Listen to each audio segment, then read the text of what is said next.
Hello everyone and welcome back to one of my videos. This time things are going to be a bit less fancy, and that's intentional. Sometimes it's good to strip away the RGB spectacle and remember that gaming performance isn't dictated by how much your PC glows in the dark. We're starting with something a bit unusual, a pre-dressed case I bought roughly 3 years ago, shoved into the loft of my garage and promptly forgot existed. I only just rediscovered it, still in its box, and thought, well, why not? I have no idea what brand it is, there's not a single logo anywhere, but I can tell you it has tempered glass on all sides. Sounds impressive, right? In practice, it's a nightmare for the rear of the PC. Cable management will need to be god tier for it to look good, so I've got a plan B. While you watch me wrestle with the thing, including the moment I realize I can't fit the motherboard without first removing a fan, let's talk about the components going to this build. For the CPU, we're running a brand new Intel i5-12400F. It's paired with a DDR5 B760 motherboard, and here's where it gets interesting. This board has its unique identifiers reflashed, probably to bypass some sort of restriction or ban. The downside, Gigabyte software no longer recognizes it, meaning the ARGB is not completely controllable. Functionally though, it's fine. I did consider bench flashing the BIOS to restore full functionality, but that would mean messing with Intel's management engine, and frankly, if it's working, I'm not going to poke the bear. For storage, the plan was to use a 512GB NVMe SSD, but it's still in the post. In the meantime, I slotted in the 1TB replacement. It's not my preferred choice for this build, but it will do until the intended drive arrives. The memory though is a fresh kit of 32GB DDR5 running at 6000 Mbps. Not the absolute fastest out there, sure, especially given the CL rating, and honestly a bit overkill for the price to performance sweet spot in the system, but it's what I had and it'll certainly do the job. Cooling is handled by a 240m AIO, paired with the case existing fans. I'm not adding any extra fans just for the sake of it. More fans here would just mean more noise without any real benefit. And powering the whole thing is a 600W EVGA unit. It's solid, it's reliable, and it's more than enough for this hardware. Oh yeah, and the fans were originally wired directly to 12 volts, which I can't stand. I rewired them for a motherboard DC control, and now they behave exactly as they should. For the GPU, I was going to use a brand new Intel B580, but at the last minute I had the RX 6600 XT fell into my lap.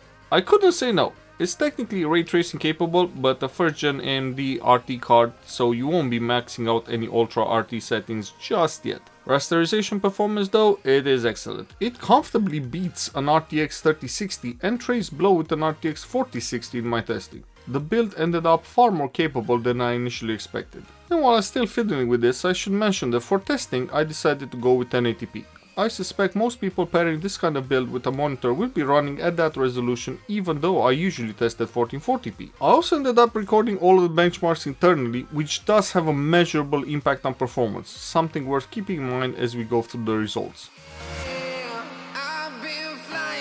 So in heaven, with recording on, the system averaged 174.3 FPS, lower than I expected.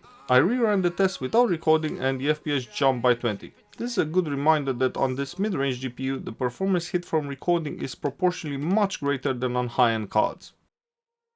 I ran 3D Mark just to confirm its ray tracing capability. With RT on, the average was 16 FPS, not playable but fine for a synthetic test. Without recording, it's just shy of 20 FPS. In Rocket League with max settings and 1080p, with recording obviously, the average stayed above 250 FPS at all times. Absolutely flawless. In Fortnite on the Rocket test track, the high settings with TSR upscaling, Lumen and Nanite set to high, the system averaged 86 FPS. Hardware RT was turned off. Lumen kinda makes it redundant here, and with this GPU is the sensible choice. In Horizon Forbidden West, performance was a little underwhelming. Turning off FSR 2.2 barely affects FPS, which makes me think this old FSR version isn't delivering as much as it claims. Dropping settings from very high to medium-ish gives a big boost, making it easy to find a smooth, good-looking balance though. Black Myth Wukong, without frame generation for benchmarking accuracy. Even the 7900 XTX and RX 9070 XT struggle here, so expectations were realistic. But the recommended settings were poor. Low RT and heavy reliance on frame gen. Turning RT completely off using medium settings, no frame gen and 65% resolution scaling gave us 84 FPS on average with a much more stable and visually pleasing presentation. Assassin's Creed Shadows is not a game that I thought would be borderline unplayable or would look horrendous, until I started testing it, and with medium settings and FSR set to quality we got 56 FPS on average. And that is, well, thinking about it, that's kinda great, as the game has settings ranging from ultra low to ultra high, so you can definitely spend hours customizing your experience and getting the most out of the hardware available. I hate to admit it, but I think Ubisoft actually made some modicum of progress with their engines, finally. I thought that the settings I chosen for Dragon Age of Veilguard were ridiculously high, but of course RT turned off when I started, proved me wrong very quickly with incredible visuals and over 60 FPS on average, with occasional dips here and there in the intro scene. Keep in mind though, this is by far the worst case scenario. During regular gameplay the FPS is in the 90 to 100 range, so you can comfortably game like this.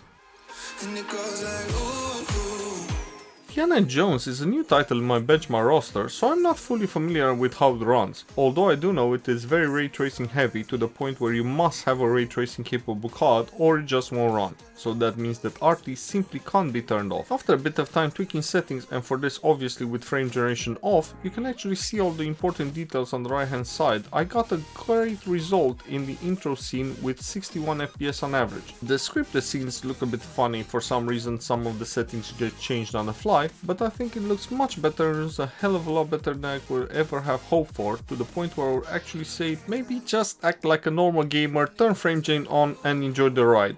It's great. And finally Cyberpunk 2077, a game that I must remind myself is no longer brand new, despite it looking this good. I ended up setting the FSR to quality, and yes, I am aware that my version of game and FSR variant is actually ancient at this point. I am a bit hesitant to move on because it will break all the benchmark results comparisons. But nevertheless, the presentation is very stable and high settings look great even though I turned RT off for 79 FPS on average. I probably would experiment with FSR 3.1, a bit of RT and maybe even more aggressive upscaling and frame generation if I was to play this title on this machine. Thing is, that would entail a great deal of tweaking that I don't have time for, because wouldn't you know it, this video is already over. I hope you enjoyed it and have a great day.